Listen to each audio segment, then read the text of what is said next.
Namaskar. Welcome to this session.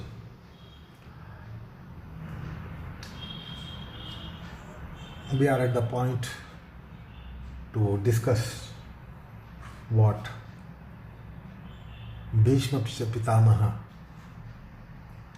had to say in Mahabharata on Brahmacharya.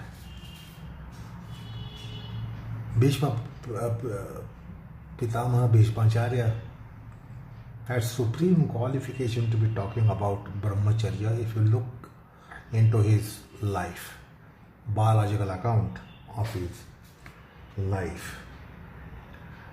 And therefore his advice, his discourse becomes invaluable.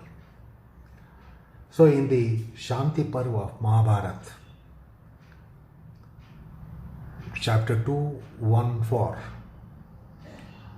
there are verses from 7 to 14, and these verses tell us about what Bheeshmacharya had to say. So he says, Yudhishthira, listen, the Brahmachari Brahmin, that means not the caste. The Brahmacharya is to be in Brahma, and to be in Brahma is characteristic of what is called as Brahmin. So the Brahmana must avoid all those companies of things and people which are radiating Rajoguna. The Rajoguna is seen manifesting in Kama and Krodha, and therefore restraining Kama and Krodha is of utmost importance in Brahmacharya. You cannot just overlook your Kama and Krodha while you are in Brahmacharya. The Brahmacharya is devastated by Kama Krodha because Kama Krodha is Rajoguna Samsarjanam, Rajoguna Vyaparam, Rajoguna Avishkara. And therefore he says Kama Krodha, these have to be restrained for Brahmacharya. And he says never to have our ears turned towards when people are speaking about opposite sex in sexual matters.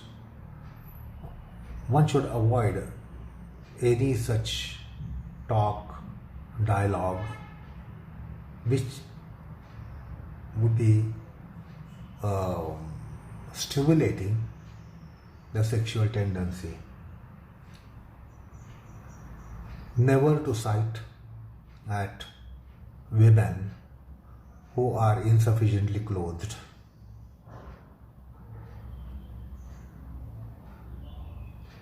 And in case of due to vasana, if the sexual vritti is triggered, then one must immediately take recourse to very, very intensified, strong Kruchra Vratam. And we will know much about Kruchra Vratam when we come to Niyamanga Tapas. There we are going to discuss. So in Kruchra Vrata, one basically takes recourse to very, very intense fasting.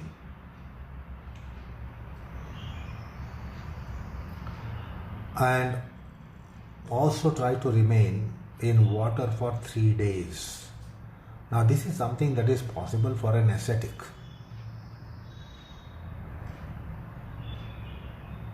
Now why Jala Pravesha? Why one should stay in water? A simple biological reason that if you stay in water at least up to waist, or perhaps submerged up to the shoulders, Then with the water temperature, the body temperature is cooled down. And when the body temperature is cooled down, the sexual tendency doesn't get arousal. Now, this is a very biological reason.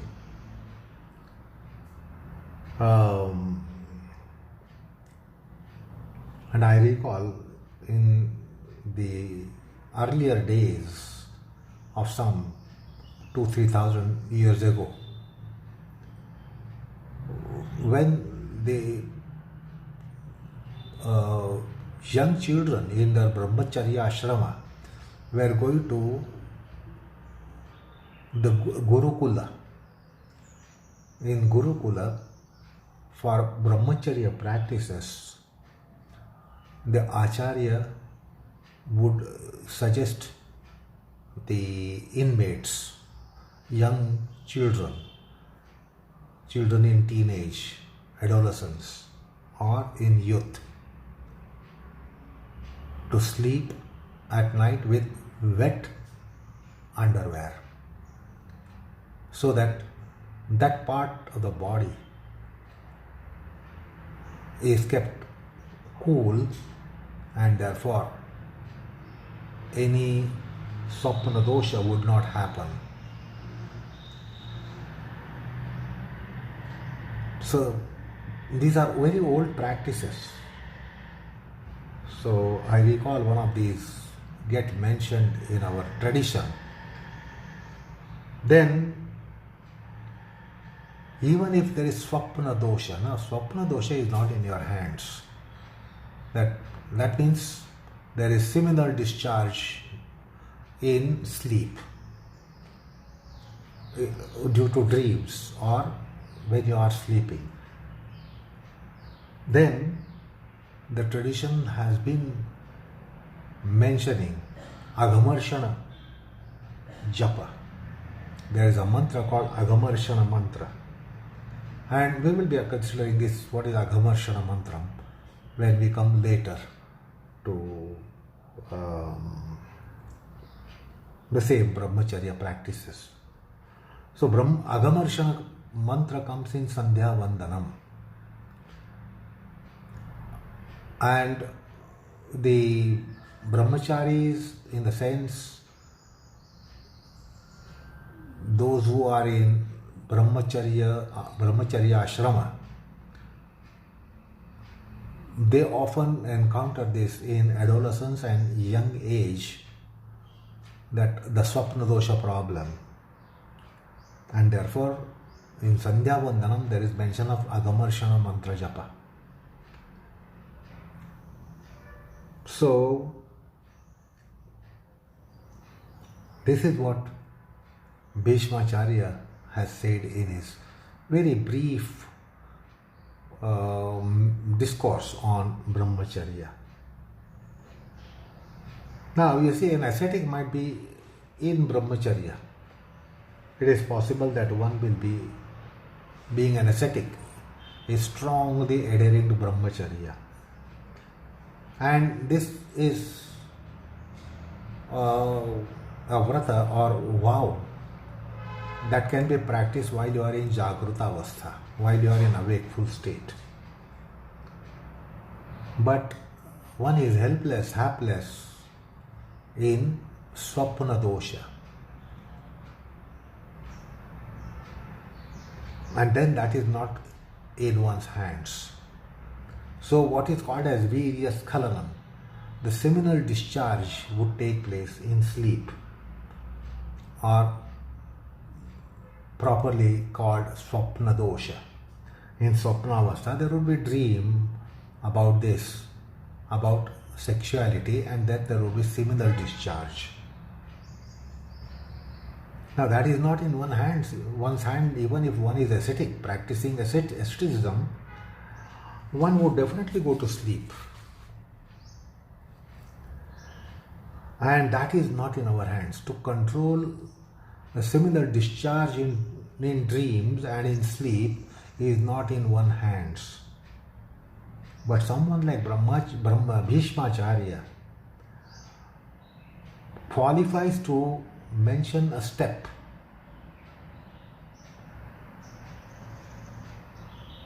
And he mentions a step which is not practicable.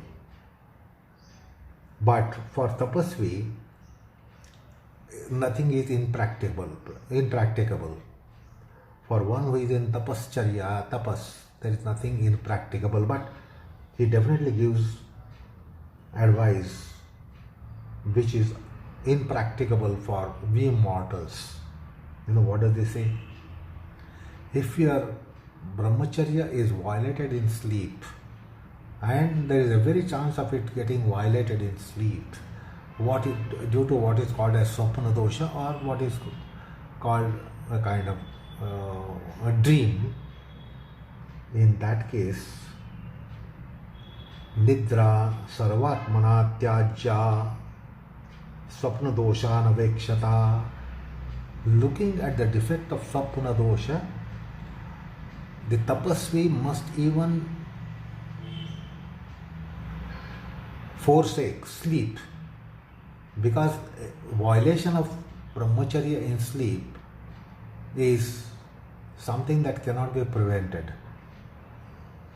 And I recall in Shantiparva 216.1,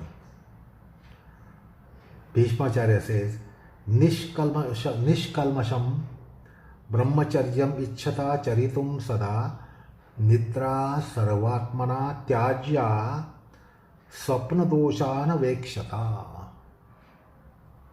Looking at this problem of swapna dosha, one should even give up sleep. So someone like Bheeshmacharya could be giving this advice. If the brahmacharya has to be nishkalmasha, faultless, so in that case swapna dosha darshanam should also be avoided. Now if that has to be avoided, there should be nidra tyaga, sarvatmana tyajya, nidra sarvatmana tyajya. Now this is not practical advice for we worldly people who have so much of worldly activity, and sleep becomes absolutely essential. But one who is tapasvi, imagine those tapasvis who were doing tapasya in the times of our Puranas. They could forsake anything. After all, they are in tapasya. They were in tapasya. So tapasya is to forsake with so many things, and then therefore there is an advice by Bheeshmacharya to forsake sleep itself. Because the sleep is tamasic state. Swapna is rajasic state. So swapnehi rajasadehi tamasacha abhibhuyate. This is what Bheeshmacharya says in Shantiparva 216.2. So there is a very important passage that one can look into in the chapter 214 and chapter 216 of Shantiparva. Now, little biological dimension of this problem of seminal discharge, which is violation of Brahmacharya Vrata. It is like this. The physiological dimension here, biological dimension here, is that when there is excess of heat in body, then there is invariably seminal discharge. So, without even sexuality in dream, there will be seminal discharge. And this is because the heat in the body, excess of heat in the body. And therefore, care should be taken by those who are intending to practice Brahmacharya to avoid increase of heat in the body, which happens due to various reasons. excessive physical activity, then the food consumption. There are certain food items which generate heat, and we very well know that sugar or sweets are something which increases heat in the body. Then there are certain edible things which increase heat, oily things, and something like ginger. So they all increase the heat, and increasing the heat of the body is one of the reasons why there would be seminal discharge without even a dream of sexuality, or even without dream it would happen. Like when there is heat, excessive heat, it is natural phenomenon that we perspire. You might be on your bed sleeping, but suppose the heat increases, the perspiration will come. Like fever, we all know fever. When the fever is there, that is, temperature of the body goes up by a degree or two. And the sign of temperature going away is that we perspire. So just as the perspiration is the thing which cools down the body. And we know the function of hypothalamus, where we have sweat glands, where there is a natural arrangement for heat to go away by perspiration. And in tropical countries people do experience this. That not doing any activity, still you will perspire. When there is excess of heat, you will perspire. With the temperature, the heat goes up, and when the temperature goes down, it goes down by you perspiring. So, as that is natural, perspiration because of increase of heat in the body is natural. Similarly, seminal discharge in physiological system is also very natural, and therefore it is important to take care that in our intakes and in our life habits the heat is not allowed to increase, because in that case there would be seminal discharge, and that would be a violation of Brahmacharya even without a sexual thought. So that one more aspect was important to be considered here, which is physiological and biological. And therefore, as I said today, little while ago, that in Brahmacharya ashrama, the Snatakas, the inmates in Gurukula, were suggested that they should sleep with wet underwear. So with wet underwear, that location of the body is kept cool, and when that location of the body is kept cool, then there are less chances of seminal discharge or voluntary stimulation of the sex organ. So this is something quite a practical kind of aspect that we get them mentioned in our Shastras. Anyway, in between, maybe in the last session we had a mention of Brahmacharya of Grihasthi. Now, a Grihasthi, a family man, cannot be a celibate. In that case, he is not a family man, because that's a marital status. But as far as Brahmacharya is concerned, the Vrata of Brahmacharya is concerned, it is also applicable to Grihasthashrami. Although you are in family setup, although you are in marital status, that you are married and you have wife and children or husband and children, yet Brahmacharya Vrata can be taken up. And we saw that in the Vedic lore, there were sages, rishis and munis who were married, who had family, who had children, and yet they were in Brahmacharya Vrata. So the concept of Brahmacharya is also so pervasive that it includes Grihasthashrama and Grihasthashrama Dharma. And even in Grihasthashrama there can be Brahmacharya Palanam.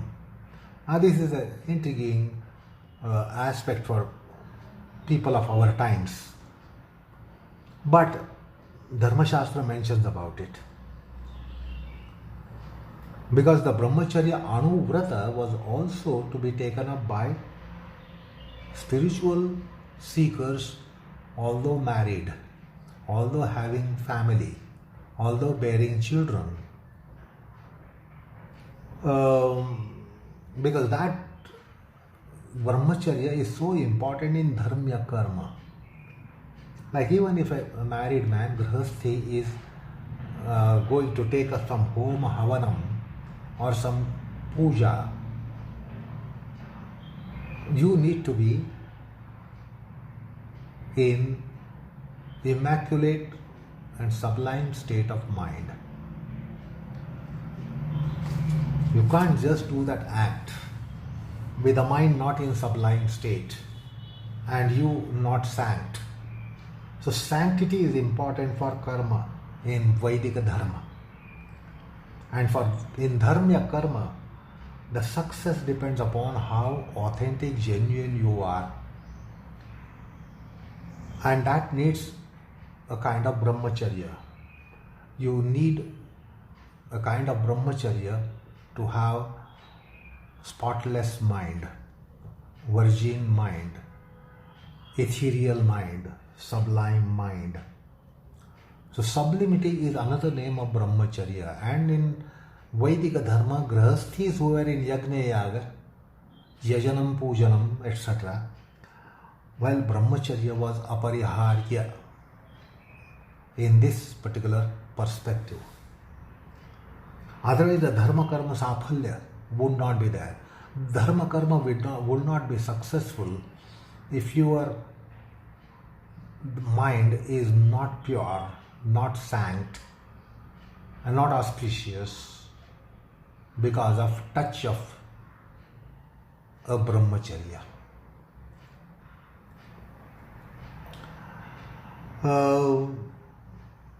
And therefore even in Grihastha Ashram, Brahmacharya is there.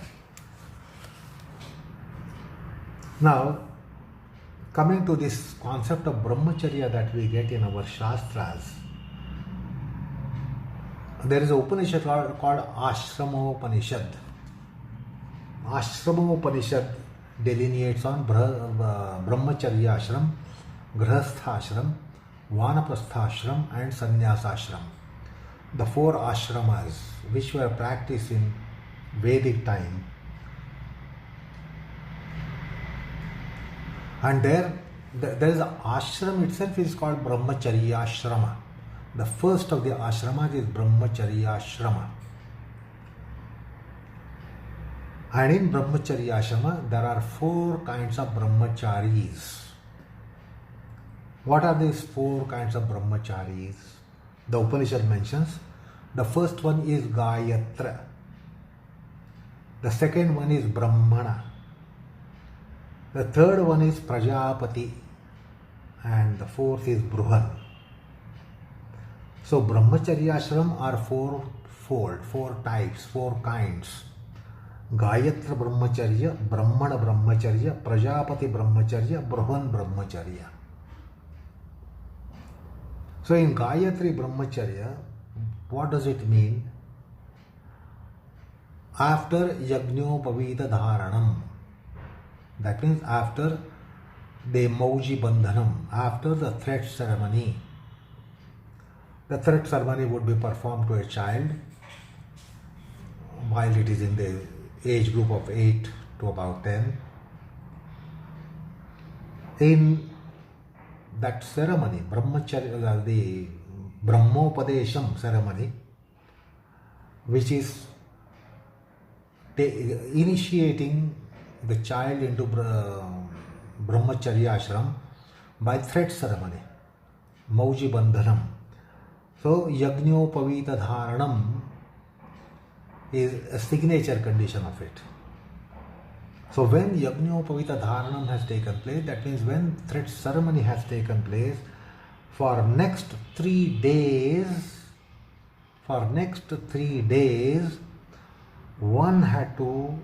the boy had to take diet nirlavana, without salt. So saltless kind of meals. The salt was not allowed for 3 days. No salt should be taken in food for 3 days. And then for 3 days there is special course of Gayatri Japam. So without taking any salty food, any salt, the Brahmachari has to do Gayatri Japa for 3 days. That is called Gayatra Brahmacharya. So you understand, it is for a time slot, 3 days after the thread ceremony. Then the second one is Brahmana. Brahmana Brahmacharya Ashrama means the Brahmachari is expected to do the Vedadhyayanam. So there are 4 Vedas: Rig Veda, Yajur Veda, Sama Veda, Atharva Veda. So each Veda should be given 12 years. So Vedadhyayan would take place for 48 years, 12 years each for each Veda. And that kind of serious pursuit of Vedas, that is called Brahmana Brahmacharya. That means for 48 years that person doesn't get married, remains in that kind of Brahmacharya. That means marital status single, and remains for 48 years, 12 years for each Vedas. Now this is something that we can only imagine, but this was there in that society some 5,000 years ago, 6, 7, 8, 10,000 years ago, and even before that. Then the third one is called Prajapatya Brahmacharya. So Prajapatya Brahmacharya allows the person to get married and take Grihastha-ashrama. So he is in Grihastha-ashrama. Although being in Grihastha-ashrama, he can be in Brahmacharya. He can practice Brahmacharya, which is of certain conditions, and that is called Prajapatya Brahmacharya. So he is Prajapati, he is giving birth to offsprings, yet he adheres to Brahmacharya. Now there are certain rules to be followed by Grihasthi. Although married, it doesn't mean that he should be indiscreet in his life as a married person. So the Smriti Dharma Shastra says that Samagamanam, Swadaragamanam is only allowed in Rutu Kala. So there is a period called Rutu Kala. In that Rutu Kala only he can have intercourse with his wife. So there are certain rules and regulations to be followed, and then although one is indulging in intercourse with one's own wife, adhering to those niyamas, adhering to those conditions, the Brahmacharya would be not violated. So that is Rutu Kalam. So in Rutu Kala, one can indulge in that act, being a married person. Yet it would remain as Prajapatya Brahmacharya. And then Bruhan, the fourth kind, is a kind of Naishtika Brahmacharya. Naishtika Brahmacharya means Amarana Brahmacharya. Not to get married for whole life and to remain as Naishtik Brahmachari. So that is again a kind of very strong vow. Like Bheeshmacharya remained unmarried for whole lifespan of 180 plus years. So that is called Bruhan, or also quite popular as Naishtika Brahmacharya. Just now I mentioned about the Rutukala which comes in the life of a woman.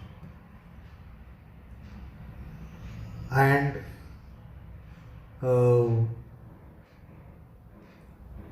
even if in that allowed period called Rutukalam, if there is intercourse with the wife, the Brahmacharya Vrata remains intact for a Grihasthi. I recall a quotation from Javala Darshanopanishad 1.13. Ruto bharya tada swasya brahmacharyam tadochyate. Only to do swastri gamanam, only in Rutukala, that fertile period which the Shastras tell us. Now, there is a lot of nigraha, there is a lot of restraint to be observing the conditions given by Shastras. Now, what is this Rutukala? Which is this period? It is after the 4 days of menstruation is over. That is called Rajo Darshana. So those are 4 days of menstruation for a woman. After those 4 days are over, menstruation is over, menstrual cycle is over, then there are next 16 nights available. Out of the 16 nights following end of menstruation of one's own wife, the first 4 nights, then 11th night and 13th night, one should refrain. So, in all there are 16 nights allowed. Out of 16 nights, the first 4 are gone, are to be avoided. That means 16 minus 4, 12. And then the 11th and 13th also to be eliminated. So another 2 nights gone. And then amongst the others, in the other nights, again there is a restriction on the Shashti day, Ashtami day, Dwadashi and Chaturdashi. These are all also to be eliminated. Similarly, any full moon and new moon coming in should be avoided.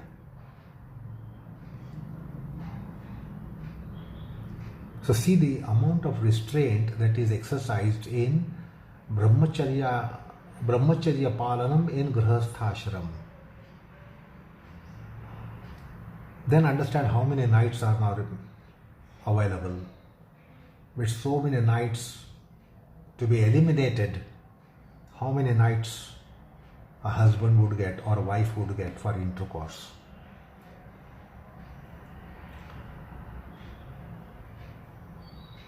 So that is called Rutukala, Swastri Samagama, on only those allowed nights. So see how much restraint is exercised by even a married couple.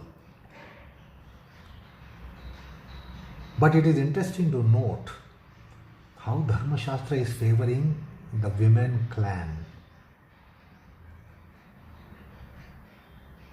Manu in his Dharma Shastra says, if the wife has irresistible desire for intercourse,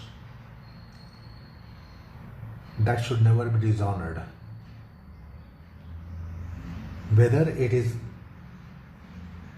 Varja or Avarja day, whether allowed or not allowed by Shastra, the husband must oblige his wife. When she is not even Rutumati, but when expresses desire, she should be fulfilled. So much concession is given to women clan in Manu Dharma Smriti, Manu Dharma Shastra.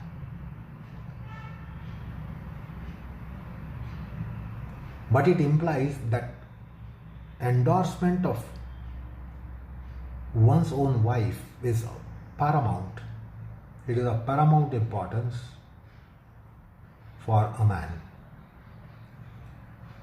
It should not be against the wish of the wife. Even if it is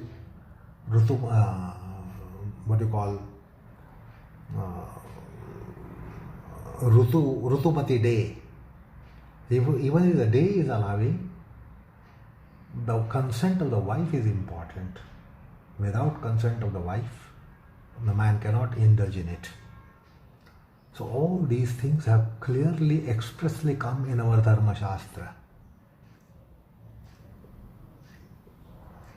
So that was little description that was expected about the Brahmacharya Vrata of married person, married couple. So that was to be mentioned and I gave the clarification. Then Dharma Shastra says that this intercourse should be exclusively in night time and not even as an exception during daytime. Provided if the wife is having desire, then there are no taboos, but otherwise daytime intercourse is ruled out. There is a quotation which comes in Prashnopanishad in 1.13, which it says clearly, those who indulge in this act during daytime, they enfeeble the prana. The prana becomes weaker and weaker. But those who, according to injunctions, take recourse to this gratification at night times, and particularly when the wife is consenting, then they remain Brahmacharis. Now this is an express statement that comes in Upanishad.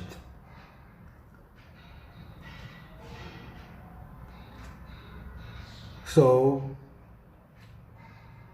that was one more thing to be said today. Then I refer to the Agamarshana mantra, Agamarshana Japa,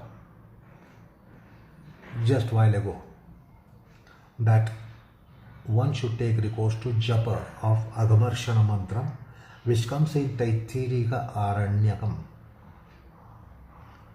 in 1.31 of Taittiriya Aranyaka. And this comes in Sandhyavandanam, a version of this comes in Sandhyavandanam. The basic mantra that comes in Taittiriya Aranyakam is thus: Punarnama Mai indriyam punarayuhu punarbhagaha punarbrahmanaitu mam punardravinayitu mam. This is the mantra that comes in Taittiriya Aranyaka, and in Sandhyavandanam you get this mantra which is quite elaborate. So it is thus: Om Suryascha Manyuscha Manupatayascha Manyukratebhyo Papebhyo Rakshantam Yad Ratriya Papam Akarsham Manasa Vacha Hastabhyam Padbhyam Udarena Shishnaha Ratristavalamphyo tu Yat Kinchid Duritam Mayi Idamaham Amrutam Ayono Surya Jyotishisho Viswaha. So this mantra is found in Taittiriya Aranyaka in 10.25. Finally, I will tell you another interesting observation which you get in Ramanuja Bhashya of Bhagavad Gita, 17th chapter, 14th verse. And this is very apt for our time, life, generation that we are in, because we are in social kind of life structure. Then men and women are in service and occupation. All kinds of works are carried out by both. Men and women work together in many of the enterprises.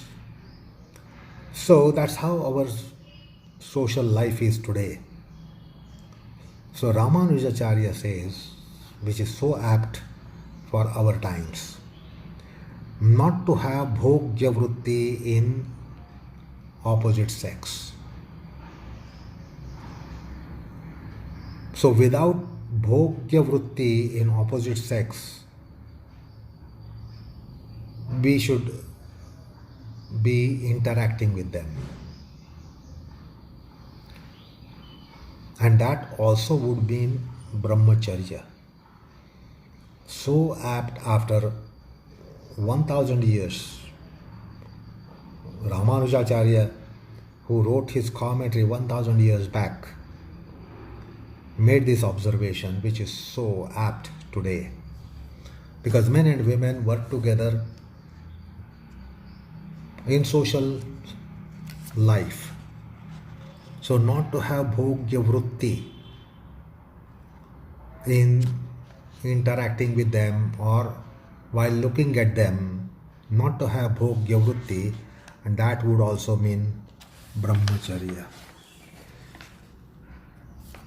So anyway, we are going to continue on this Brahmacharya, but enough for the time being. Let us proceed on this in our next session. Namaskar all of you.